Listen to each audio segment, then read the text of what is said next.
Coming up on today's episode of Airborne Unlimited, the Balloon Federation of America takes action to make ballooning safer.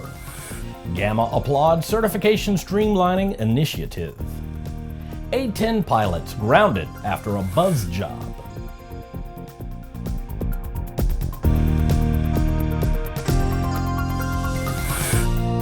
Hello, I'm Christopher C. Odom. It's September 6, 2016, and this is Airborne Unlimited. In the wake of a tragic balloon accident that occurred near Maxwell, Texas, which took 16 lives, the Balloon Federation of America created what they're calling the 2016 BFA-FAA Action Plan. This extensive plan addresses numerous aspects of balloon operation. In a press release from the BFA, they say that in the last few years, the BFA has, through its Professional Ride Operators Division, developed a suite of best practices designed to establish a common operational foundation for all major ride operators. The action plan contains 16 important steps in creating a stronger, more widespread and documentable safety culture within the balloon ride industry.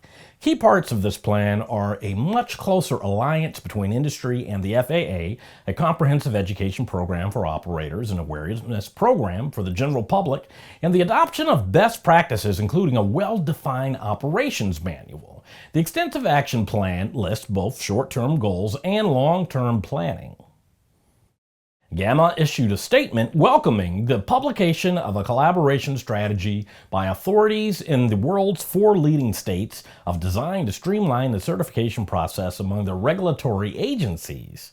By adopting this strategy, the certification management team, which includes the FAA and other international aviation regulating organizations, is establishing a framework for risk-based validation principles that encourages one another to accept the individual's authority's certifications of new products and technologies without requiring redundant technical evaluation. In addition, the FAA and EASA published a joint validation improvement roadmap to recognize each other's certificates and approvals and ensure a risk-based level of involvement rather than comprehensive redundant review. Gamma President and CEO Pete Bunt said in part, "Gamma applauds the certification management team for taking this extremely important step forward to strengthen global leadership and streamline certification processes among authorities." After the break, investigation of A-10 low-altitude pass continues. Since the early days of powered flight, pilots have struggled with landing in crosswinds. In fact, crosswinds and wind gusts cause more landing accidents than fog, thunderstorms, and icing combined. That's where the Redbird X-Wind SE comes in. By placing pilots in gusty crosswind conditions for extended periods of time, the X-Wind SE gives instructors all the time they need to teach the pilot the proper techniques for landing in crosswind conditions. For more information on Redbird X-Wind SE and Redbird's entire line of flight training devices, visit www.redbirdflightsimulations.com. There's a difference between charting a steady course and pushing for the ceiling. And for nearly a century, Hartzell Propeller has been defining that difference. It's in our passion for engineering and research and our dedication to testing the limits of performance. We are built on honor. We are Hartzell Propeller. Welcome back. If you have a story suggestion for Airborne Unlimited, Aero-TV, our website, or podcast, just email to news-spy@aero-news.net. This story is best placed under the title of What Were You Thinking? The U.S. Air Force has grounded 4 A-10 Thunderbolt pilots after they made a low pass over Bank of America Stadium in Charlotte, North Carolina last week. Television station WNCN reports that the jets flew low over several downtown buildings in Charlotte, including the stadium, which generated a complaint to the FAA. The Carolina Panthers were involved in a practice game at that time of the overflight. Charlotte airport officials at first said the flight was a rehearsal for a flyby for an upcoming Panther game, but the next day the FAA said that one of its workers had misrepresented the flight to the airport officials.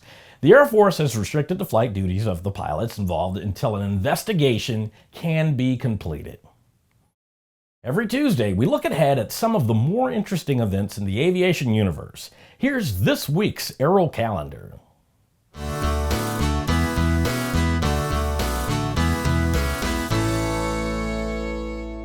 On September 8th through the 10th, you'll find the Midwest LSA Expo at Mount Vernon Outland Airport, located in Mount Vernon, Illinois. The Expo producers say this is the place to be for light sport aviation this fall. It gives those in recreational aviation a chance to look at what light sport has to offer in location that is centralized. It's going to be a really big show in Fort Wayne, Indiana at Fort Wayne Open House and Air Show. The event runs on September 9th through the 11th and promises to be an exhilarating mix of formation and solo routines from the U.S. Air Force Thunderbirds. But combined with their outstanding show will be numerous other military and air show performances, along with extensive ground displays. It all takes place at Fort Wayne International Airport.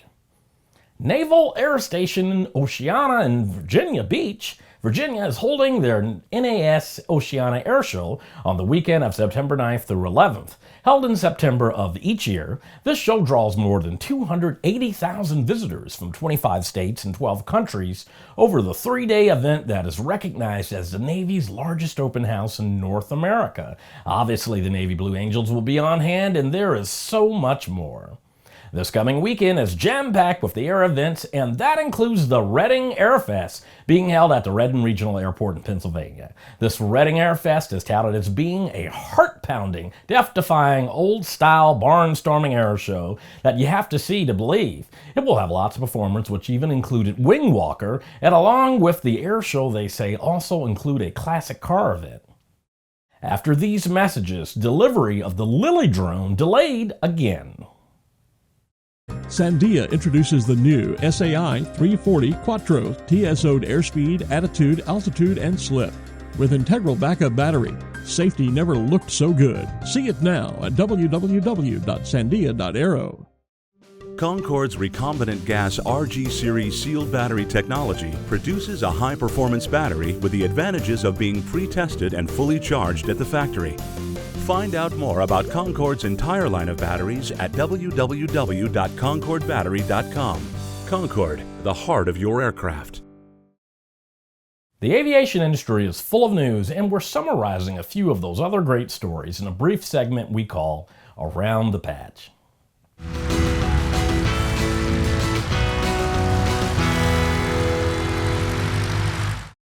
The makers of the Lily flying camera have released a statement saying that shipments of their drone have been delayed again.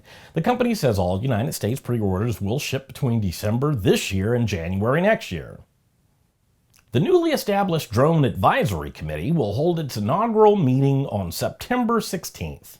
Members represent an array of stakeholders, including UAS manufacturers and operators, traditional aviation groups, labor organizations, radio and navigation equipment manufacturers, airport operators, and state and local officials. A Chinese Long March 4C rocket launched last Wednesday with an Earth observation satellite on board. However, the payload was not delivered to its intended orbit, nor was there any announcement of the success from the Chinese government. Jazz Aviation has a new partner for its Jazz Aviation Pathway program. The carrier has signed an agreement with the CQFA School of Aviation Flight Program. The Canadian training program engages with both English and French language academic institutions. Aviall has signed an agreement with GE Aviation to acquire up to 36 CF680A engines, powering Boeing 767 and Airbus A310. The ownership transfer builds an exclusive distributor agreement, under which Aviall is responsible for providing all OEM replacement parts unique to 6 CF680A engines.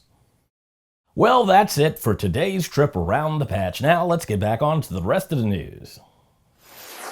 It seems like some old fighter planes don't retire. They just pick up the Q designation, add equipment to be flown remotely, and become targets. Now, the last of the venerable QF-4 Phantoms flew its final unmanned mission in the skies above White Sands Missile Range on August 17th.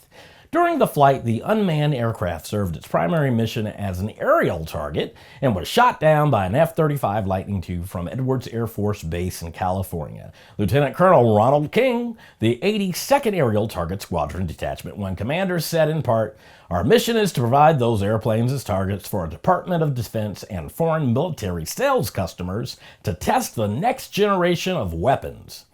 This flight served as the final unmanned mission before the QF-4 program ends later this year, and the squadron will transition to flying QF-16s. That's right, and it's hard to believe, F-16s will be used as targets.